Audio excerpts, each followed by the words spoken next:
கர்த்தரும் இரட்சகருமாகிய இயேசு கிறிஸ்துவின் இனிய நாமத்தினாலே உங்களுக்கு என் அன்பின் வாழ்த்துக்கள். இந்த நல்ல நாளை காண செய்த தேவனுக்கு ஸ்தோத்திரம் உண்டாவதாக. கர்த்தருடைய கிருபை உங்கள் அனைவரையும் சூழ்ந்து கொள்வதாக. லூக்கா சுவிசேஷம் 24வது அதிகாரம் 28-29 வசனங்கள். அத்தருணத்தில் தாங்கள் போகிற கிராமத்துக்கு சமீபமானார்கள். அப்பொழுது அவர் அப்புறம் போகிறவர் போல காண்பித்தார். அவர்கள் அவரை நோக்கி, நீர் எங்களுடனே தங்கியிரும், சாயங்காலம் ஆயிற்று, பொழுதும் போயிற்று என்று அவரை வருந்தி கேட்டுக்கொண்டார்கள். அப்பொழுது அவர் அவர்களுடனே தங்கும்படி உள்ளே போனார். கர்த்தருடைய பரிசுத்த நாமத்திற்கு மகிமை உண்டாவதாக. எம்மாவூருக்கு 2 சீஷர்கள் போய்கொண்டிருக்கும் போது ஆண்டவராகிய இயேசு கிறிஸ்து அவர்களோடு இணைந்து கொள்ளுகிறார். அநேக காரியங்களை வேதத்திலிருந்து அவர்களுக்கு விளக்கி காண்பிக்கிறார். இப்பொழுது சாயங்காலம் ஆகிறது. இயேசு கிறிஸ்து அப்புறம் போகிறவர் போல காண்பித்தார் என்று வேதம் சொல்லுகிறது.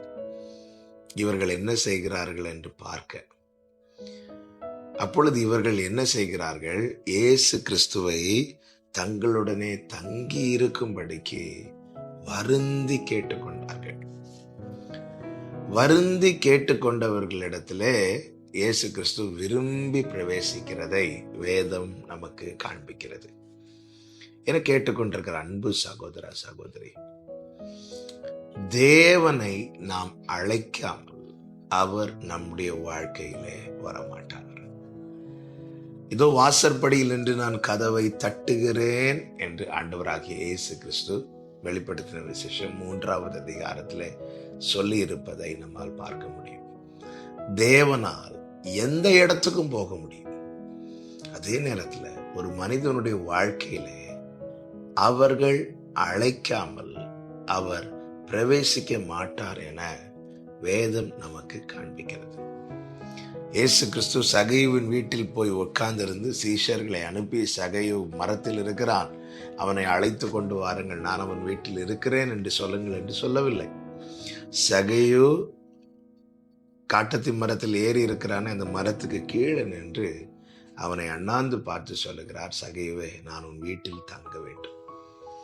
சகையு இறங்கி வந்து அவரை அழைத்து போகிறதை லூக்கா 19 நாம் பார்க்கிறோம். அந்த இடத்துல சகையு இடம் கொடுத்தபடியினாலே, அவன் சந்தோஷமாய் இடம் கொடுத்தபடினாலே இயேசு அவன் வீட்டுக்குள்ளே செல்லுகிறார். யார் இயேசுவை வருந்தி அழைப்பார்கள் தெரியுமா? யாருக்கு அவர் மிகவும் தேவையோ அவர்கள் இயேசுவை வருந்தி அழைப்பார்கள். என்னை கேட்டுக்கொண்டிருக்கிற அன்பு சகோதரா சகோதரி, பொதுவாகவே ஒரு கல்யாண வீடு பார்த்தீங்கன்னா கார்டு அடிப்பாங்க. ஒரு 300 கார்டு, 500 கார்டு அல்லது 1000 கார்டு அடிப்பாங்க. அதில் சிலருக்கு போஸ்ட் மூலமா அனுப்பிடுவாங்க, சிலருக்கு இன்னொரு ஆள் மூலம் கொடுத்து விடுவாங்க. ஆனால் ரொம்ப முக்கியமான சிலருக்கு அது எவ்வளவு தூரமானாலும் அவர்களே போய் கொடுப்பது மாத்திரமல்ல, கண்டிப்பாக வர வேண்டும் என்று வருந்தி அழைப்பார். இப்படி 1000 பேரையும் வருந்தி அழைப்பார்களா என்று கேட்டால் நிச்சயமா கிடையாது. சிலருக்கு ஃபார்மாலிட்டி கொடுப்பாங்க, சிலருக்கு பார்த்ததுனால கொடுப்பாங்க, சிலர் அறிந்துட்டாங்க, நம்ம வீட்டில் ஒரு கல்யாணம் தெரிஞ்சுட்டாங்க, அதனால இந்த கார்டை அவங்களுக்கு கொடுப்போம், அப்படி கொடுக்கறது உண்டு.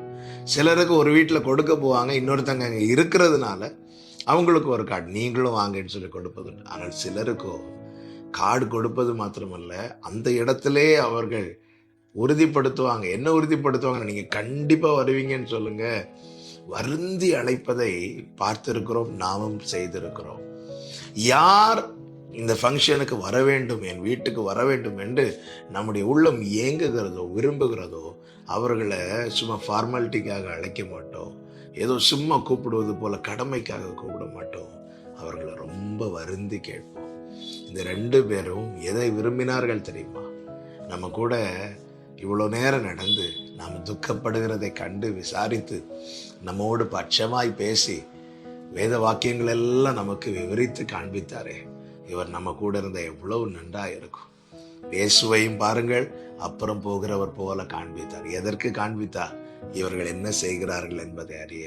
அவர்களோ அவரை வருந்தி அழைத்த போது வேதம் சொல்லுகிறது, அப்பொழுது அவர் அவர்களுடனே தங்கும்படி உள்ளே போனார். இந்த காலை வேளையில் என்னை கேட்டுக்கொண்டிருக்கிற அன்பு சகோதரா சகோதரி, உங்க வாழ்க்கை பயணத்துல இயேசுவை எப்படி அழைக்கிறோம்? இயேசுவே வாரும் என்று சும்மா ஃபார்மாலிட்டிக்கு கூப்பிடுற மாதிரி கூப்பிடுறோமா? ஆண்டவரே, நீங்க என்னோடு நீங்கள் வராமல் இருந்தீங்கன்னா என்னை இவ்விடத்திலிருந்து கொண்டு போகாமல் இரும் என்று மோசே அன்று வருந்தி கேட்டானே, அப்படி கேட்கிறோமா? இயேசு எவ்வளவு முக்கியம் நம்முடைய வாழ்க்கைக்கு.